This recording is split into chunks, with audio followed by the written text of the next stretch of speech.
En este video comprenderás toda la trama que estos dos hombres Anás y Caifás gerie para acusar injustamente a Jesús y llevarlo a la muerte en la. Ellos escupieron en su rostro, propinaron bofetadas en su cara y se burlaron de él, pero todo esto no quedaría así. Ahora verás la terrible muerte de cada uno de ellos. Estos son los sacerdotes que mataron a Jesús, Anás y Caifás.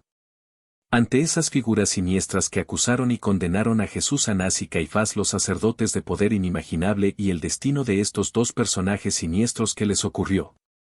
En el Evangelio de Mateo capítulo 26 versículos 59 al 68 somos llevados al cruel juicio que condujo a la crucifixión del Salvador. Los principales sacerdotes, el concilio, todos conspirando contra él, buscando pruebas falsas, testigos mentirosos, presentándose una trama digna de un drama angustiante. Pero entonces llega ese momento de tensión donde el sumo sacerdote confronta a Jesús, exige una respuesta y él, en medio de la agonía, responde con palabras de poder y promesa. Y verán al Hijo del Hombre sentado a la diestra del Todopoderoso y viniendo sobre las nubes del cielo. Pero para sus oídos fue una blasfemia, un grito de condenación, y así la tragedia se desarrolla ante nuestros ojos. Blasfemado, grita el sumo sacerdote y se proclama la sentencia de muerte. Esta es la historia que no puedes perder. Mira el quinto hasta el final y descubre el destino de Anás y Caifás. En medio de esta narrativa dramática y angustiante te quedarás sorprendido con el desenlace. En aquel terrible momento algunos escupieron en su rostro y le dieron un puñetazo, otros opinaban bofetadas y decían: profetiza Cristo quien te golpeó. Anás y Caifás, esos dos cerebros detrás de la trama siniestra, orquestaron la acusación que llevaría a la crucifixión de Jesús. Su influencia, una fuerza oscura y opresiva, fue fundamental para sellar el destino del Hijo de Dios en el monte Gólgota, un evento de angustia y tragedia que resuena a través de los siglos. Pero ¿quiénes eran estos hombres, Anás y Caifás? En aquel tiempo Jerusalén estaba bajo el dominio implacable de los romanos y los líderes locales estaban atrapados entre dos mundos. Por un lado, los líderes religiosos judíos responsables del orden en el sagrado templo de Jerusalén, un lugar de profundo significado espiritual. Por otro lado, las autoridades romanas ávidas de control político y paz. Una tensión constante entre estas dos facciones. El templo era el epicentro de la vida judía, atrayendo a multitudes de peregrinos que ofrecían sus donaciones y cumplían sus deberes religiosos. Quien controlaba el templo detentaba no solo el poder religioso sino también el poder político. Año tras año esta batalla de influencia se desarrollaba. En medio de este torbellino surgieron Anás y Caifás, destacados líderes religiosos, miembros de la influyente secta saducea que no creía en la resurrección. Se convirtieron en sumos sacerdotes, figuras centrales en la vida religiosa judía. Su poder en el templo era incuestionable y Anás llegó a ocupar el cargo de sumo sacerdote más de una vez, consolidando aún más su dominio. La historia de Anás y Caifás como figuras sombrías que influenciaron el destino de Jesús continúa resonando en la memoria colectiva, un ejemplo vivido del conflicto entre el poder religioso y político en aquel tiempo angustiante. Ya la trama de poder e influencia de Anás se revela aún más intrigante. Realmente no era común ese gran liderazgo religioso judío que él detentaba en aquella época. Su primera ascensión como sumo sacerdote ocurrió en el año 6 después de Cristo bajo el gobierno de Quirino, gobernador de Siria, y permaneció en esa posición hasta cerca del año 15 después de Cristo. Durante ese periodo Anás engendró un sistema de nombramientos dentro de su propia familia, asegurando así la continuidad de su dominio en el poder religioso. Su control absoluto sobre el sumo sacerdocio se convirtió en una sólida fuente de autoridad en el templo de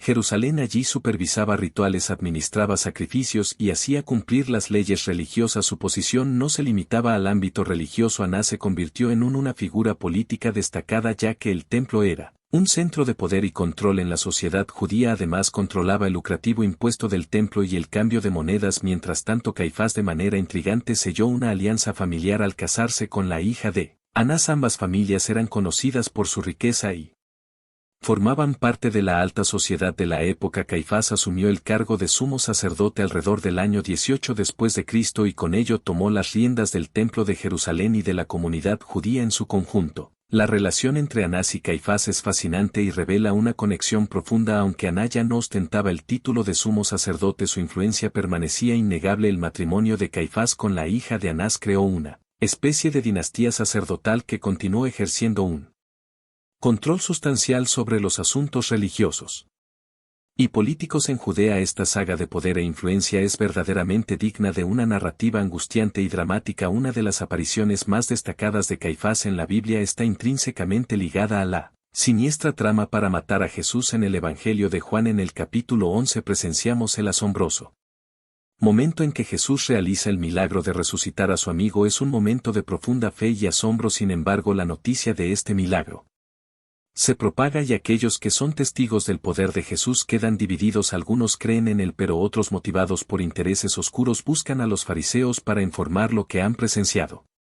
Y así los principales sacerdotes y fariseos se reúnen angustiados por la popularidad de Jesús y por el miedo a la reacción de los romanos. Es en este momento tenso que Caifás, el sumo sacerdote de ese año, alza su voz. Él argumenta que es mejor que un hombre muera por el pueblo que toda la nación perezca. Caifás de manera profética prevé que Jesús debe morir por la nación, y así en las profundidades de la conspiración el consejo decide que Jesús debe ser ejecutado. Las palabras de Caifás, aunque motivadas por intereses políticos y miedo, se vuelven proféticas, ya que advirtió que la muerte de Jesús era inevitable. El ministerio de Jesús, lleno de enseñanzas desafiantes y milagros, creó un conflicto creciente con el liderazgo religioso de Anás y Caifás. Jesús representaba una reforma religiosa que sacudía las enseñanzas establecidas y las prácticas de la época, lo que generaba un conflicto directo con las autoridades religiosas. Es una narrativa angustiada y dramática que nos recuerda las complejas intrigas de aquellos tiempos turbulentos. Después del interrogatorio ante Caifás, Jesús fue condenado y enviado al gobernador romano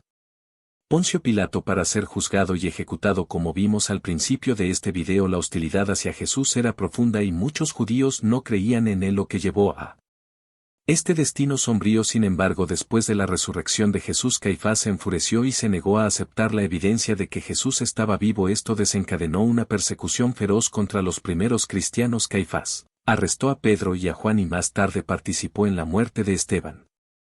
El primer mártir registrado en la Biblia fue él quien autorizó a Saulo a perseguir y arrestar a cualquier cristiano que encontrara. Caifás veía a los seguidores de Jesús como una amenaza para la autoridad religiosa y política de la época. Alrededor del año 36 de mes de Cristo, Poncio Pilato fue destituido de su gobierno por Lucio Vitelio, gobernador romano de Siria. Sin el apoyo de Pilato, Caifás también fue depuesto del cargo de sumo sacerdote. Esto marcó el fin de un periodo excepcionalmente largo de 18 años en el que ocupó esta posición, algo raro bajo el dominio romano. Los romanos generalmente cambiaban frecuentemente a los sumos sacerdotes para evitar la consolidación del poder y asegurar su sumisión. Con la deposición de Caifás, las tensiones entre judíos y romanos comenzaron a aumentar. Aunque los gobernadores romanos tenían poca simpatía por los líderes judíos, ambos lados cooperaban para mantener la estabilidad del gobierno. Sin embargo, esta relación se deterioró con el tiempo. Detrás de Caifás estaba el poderoso clan de la familia Anás, los Benjamín, que dominaron el escenario religioso y político de Jerusalén durante toda la vida de Jesús.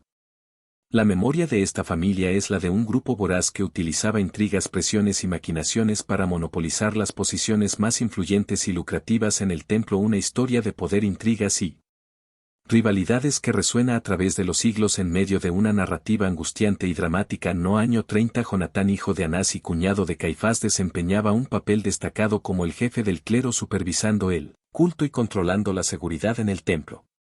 Se sospecha que el comercio de animales para sacrificio, un negocio lucrativo, era controlado por la familia Anás. Los miembros del clan tenían tiendas y negocios en Jerusalén, lo que ampliaba aún más su influencia. Jesús, al expulsar a los mercaderes y cambistas del templo, desafió este poder y los acusó de convertir el L en una cueva de ladrones, lo que podría haber aumentado la hostilidad hacia él. Los Benjamín, liderados por Anás, eran la familia más poderosa y opulenta de la aristocracia sacerdotal. Residían en el barrio residencial de los sacerdotes cerca del Palacio de Pilatos en Jerusalén. Descubrimientos arqueológicos recientes, como el osario con la inscripción Joseph Bar Cayafa, sugieren que estamos ante la tumba de la familia de Caifás mencionada en los evangelios. Sin embargo, el destino de Anás y Caifás fue desafortunado. Caifás fue asesinado durante la captura de Jerusalén por los romanos, mientras intentaba defender el templo sagrado. Trágicamente, el templo profetizado por Jesús como destruido fue de hecho arrasado por las fuerzas romanas, resultando en una tragedia que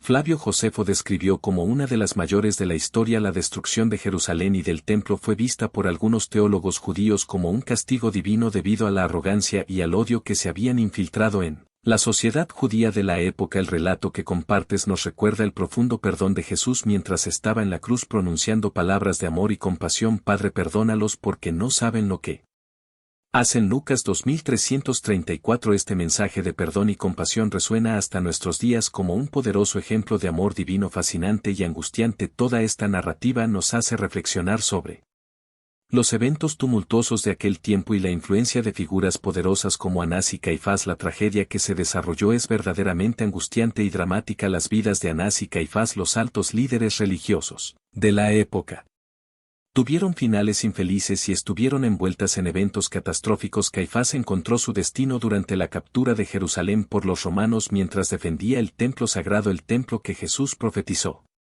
que sería destruido realmente fue arrasado por las fuerzas romanas. El historiador Flavio Josefo relata que un gran número de personas, principalmente judíos, perdieron la vida durante ese cerco. Los teólogos judíos veían la destrucción del templo y de Jerusalén como un castigo divino debido a la creciente hostilidad y arrogancia en la sociedad judía de esa época. La cita del emperador Tito, quien se negó a aceptar una corona de victoria, destacando que no había mérito en derrotar a un pueblo abandonado por su propio Dios, es profundamente significativa y refleja la magnitud de la tragedia. En medio de esta narrativa de destrucción y pérdida es esencial recordar las palabras de perdón y compasión de Jesús mientras estaba en la cruz: Padre, perdónalos porque no saben lo que hacen. Lucas 23:34. Este mensaje de amor y perdón continúa resonando a través de las eras. La historia que compartiste nos recuerda las consecuencias trágicas de los eventos ocurridos en esa época y cómo las profecías de Jesús se cumplieron de manera impresionante. Es una historia que nos hace reflexionar sobre los